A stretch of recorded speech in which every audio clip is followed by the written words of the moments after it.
Most people don't talk about this, but the feeling of not being enough shows up quietly in places you don't expect, and it affects far more people than anyone ever admits. It doesn't come from laziness. It doesn't come from failure.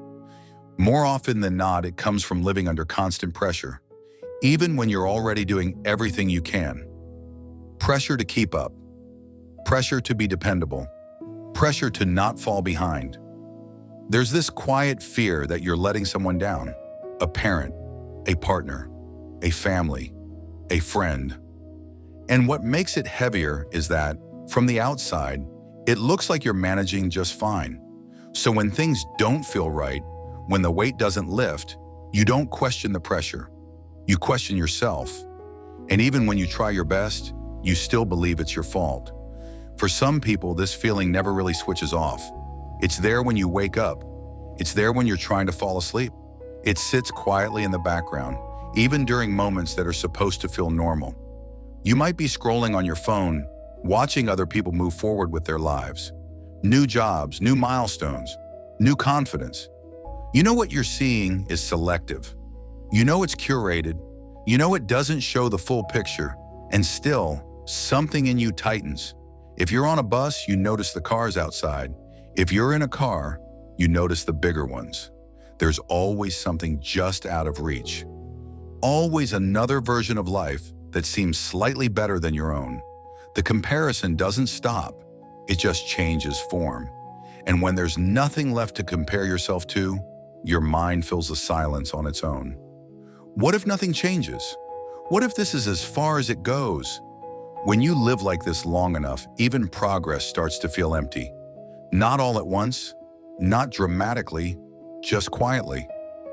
Nothing you do feels worth celebrating. Not because it isn't enough, but because your mind is already focused on what's missing. What you didn't do fast enough. What still isn't done. What you should already be past by now. You begin to doubt yourself in situations you once handled easily. You hesitate. You second guess. You talk yourself out of hope before it has a chance to form. You don't let yourself imagine things going well. You lower expectations early. You brace, just in case.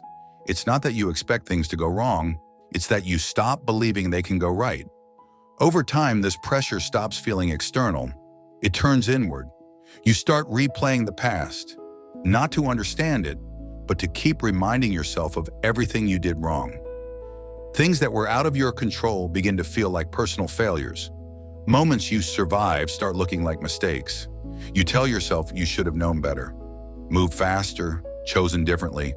And then comes the guilt of being late. Late to stability, late to confidence, late to becoming who you thought you'd be by now.